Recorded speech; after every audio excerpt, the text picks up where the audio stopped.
Alright folks, hope you're well. So today we're going to be talking about strength and conditioning for MMA fighters. It's going to be a mini lecture.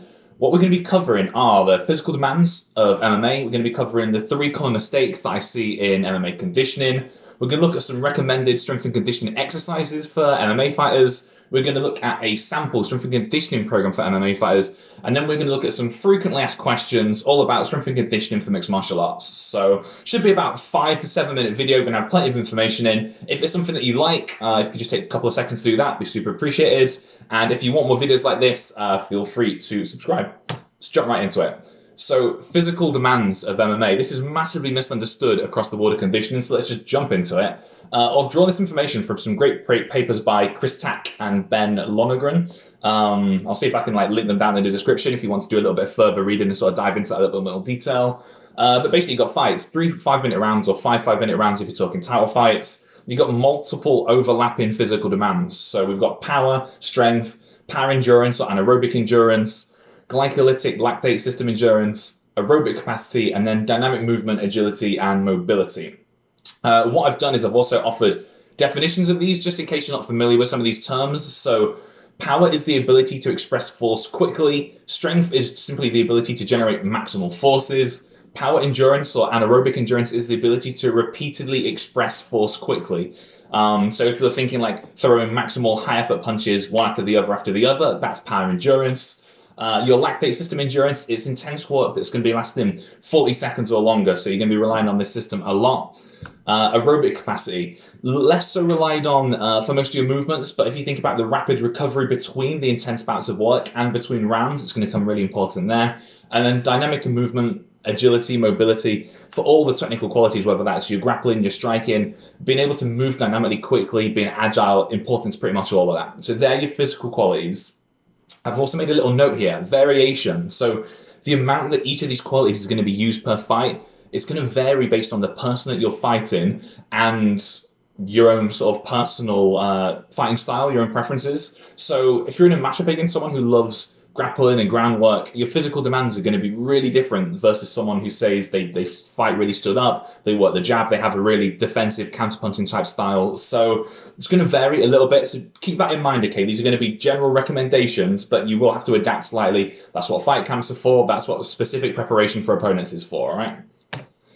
3 common mistakes in MMA conditioning. So the first one I see is random timed circuits and exercises.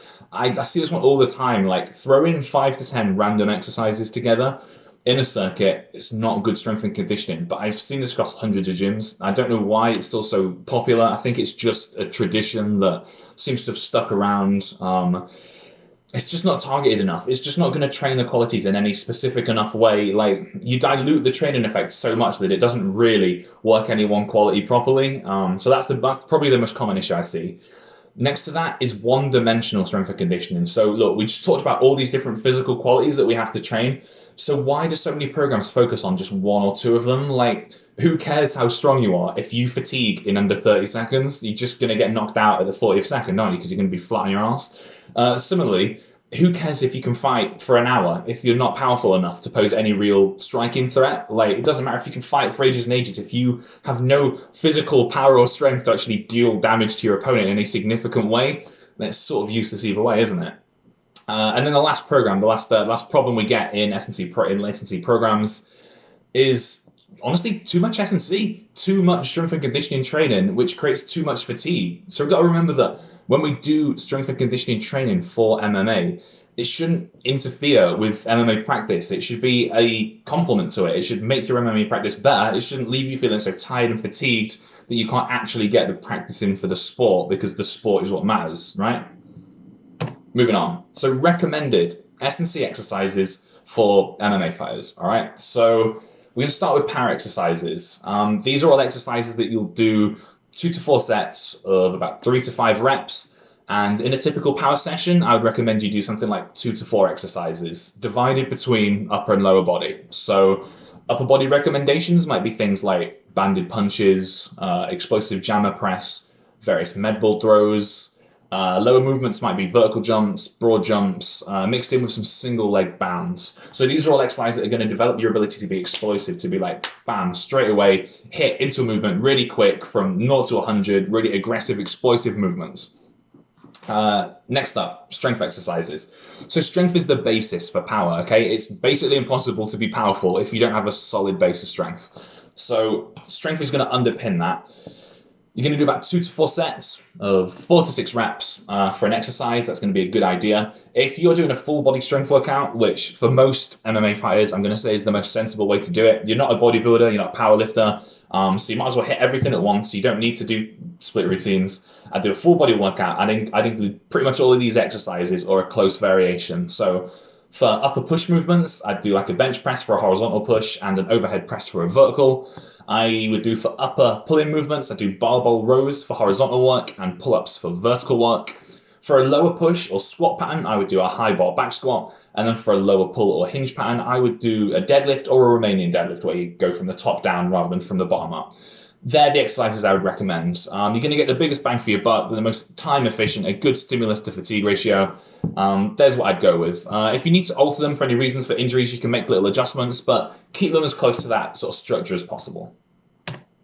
Next up, we've got power endurance, so that ability to repeatedly switch on high intensity work over and over and over and over again, right? So we've got a thing called combat intervals. Now this is something I've read in some old Anthony Turner papers that was about conditioning for Taekwondo. I've worked with a few actually world-class level Taekwondo athletes, and this is something that we use really well to like gear their energy systems towards the kind of performance that we want to see. So what we do, the idea is that we mimic the fight a little bit. So we might have intervals where you're on for 3 to 7 seconds, really high intensity work. So that might mirror a sequence of strikes, a sequence of defense, defending, a takedown, that kind of thing. 3 to 7 seconds of really intense effort, and then 7 to 20 seconds off. But this is going to be like active off, okay? So that sort of time where you're on your feet, you're still moving around, you're aware, but you're just sizing them up a little bit, you know? You're just like, you're constantly reading the other person, so you're never completely switched off, you're not sat around doing nothing, you're still on your feet, you're still active. What I would do is I would repeat that 10 times and call that 1 round, and then I would perform between 3 to 5 rounds with 2 minutes rest in between. The exercises you can use for this, you could do something like heavy bag strikes, maybe some quick takedown attempts or takedown defenses if you've got a partner to work with. You could also, if you don't have a partner, if you've got a really basic kit, you could just do the same jumps, throws, and other general power exercises that we discussed for the power section, but you're just doing them in this combat interval format, so these same time intervals. That's just an approach you could take. Next up, we've got that glycolytic lactate system endurance. So what I've got here, I suggest 1 minute moderate to hard effort, so like 8 to 10 RP, so it feels like an 8 out of 10 difficulty. And then you're going to rest for 1 minute. So 1 minute work, 1 minute rest. You can repeat that 5 times, and that'll be 1 round. I would perform 2 to 3 rounds with about 3 minutes rest between rounds. So all the way through this, what we should generally be getting is you should feel that sort of that burn in the muscles, that build up of lactic acid, that feel of like that, you know, honestly, the burn, the sort of like that feeling of just real discomfort in the muscle. That's what we are looking for. You should have quite a lot of discomfort doing this. It's not pleasant, but if you're doing a lactic acid or lactate style training session and there's no burn, there's no perceived difficulty, like it doesn't feel uncomfortable, then you're probably not training the energy system correctly. Hopefully that makes sense. For this, since it is pretty horrible, I would just choose a full body cardio machine. So rowing machine, air dive bike, cross trainer, all good options. I like to keep it off feet, so you're not like running, sprinting. I'd probably not do for this one just because it's going to be really, really fatiguing anyway. So try and keep it off your feet to not absolutely knack yourself out. Next up, aerobic capacity. This, we just want to keep really easy so it doesn't interfere with the rest of your training. This wants to be just an easy, light session. So low impact, off feet activity for about 30 minutes at a moderate pace. We're talking 6, 7 out of 10 difficulty, a pace that you could still hold an easy kind of conversation if you wanted to. This shouldn't be super difficult.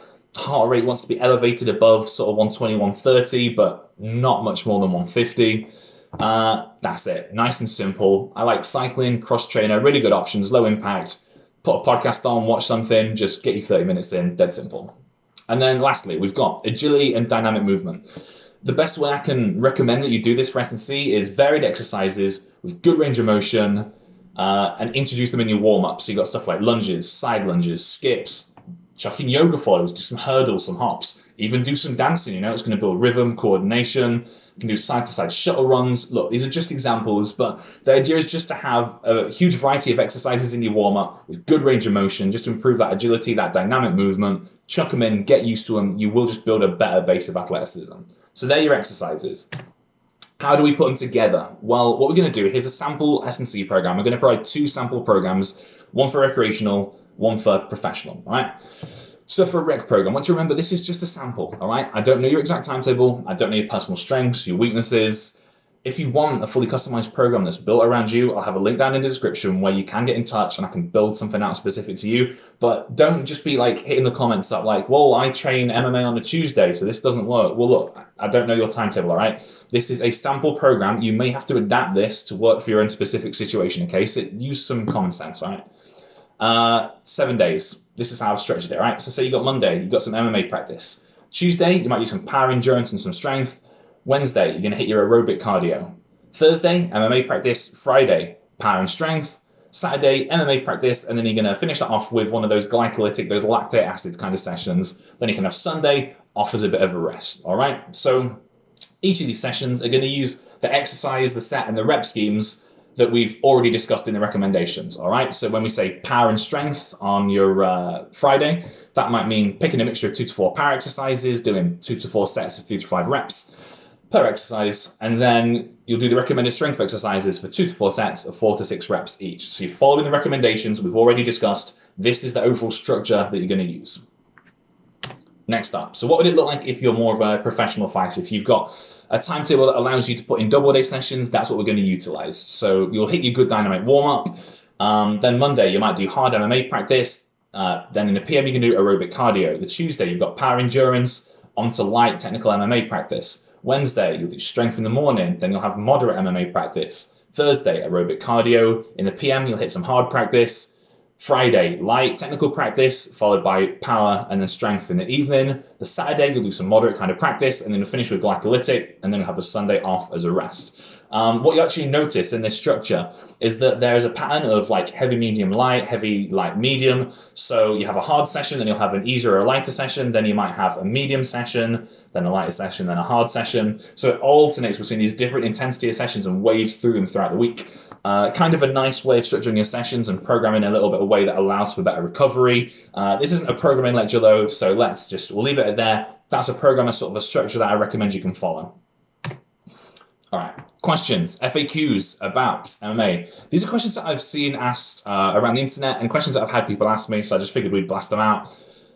UFC fighters, do they lift weight? Yeah, they do. I don't know why people get this idea that they don't. Like, have you seen the videos of like the UFC camps and shit? Like, all the UFC fighters have got their own S&C coaches. The UFC have set up their own S&C performance facility. They have coaches like myself, professional S&C coaches with years of experience doing this stuff to look after the fighters, all right? That's what they do. It's just, if you want to be at the highest level, you got to do it.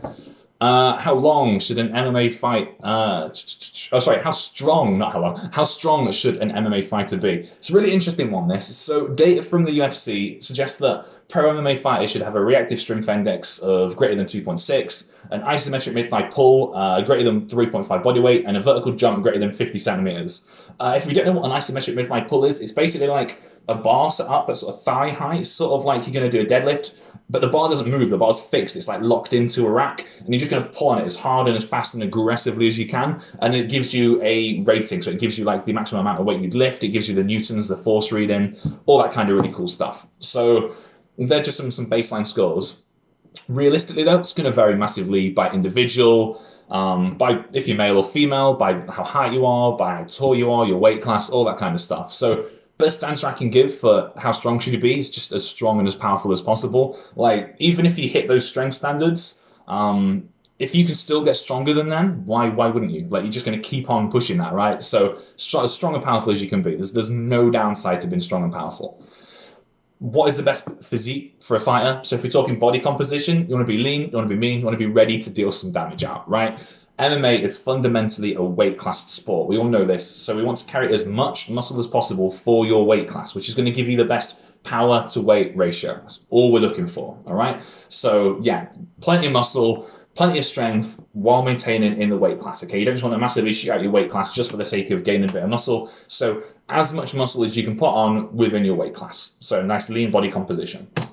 Summary and next steps. All right, so we've gone through quite a lot of information. This video is ballooned out to like 15 minutes. It was not 5 to 7 minutes. I massively underestimated how long this was going to take.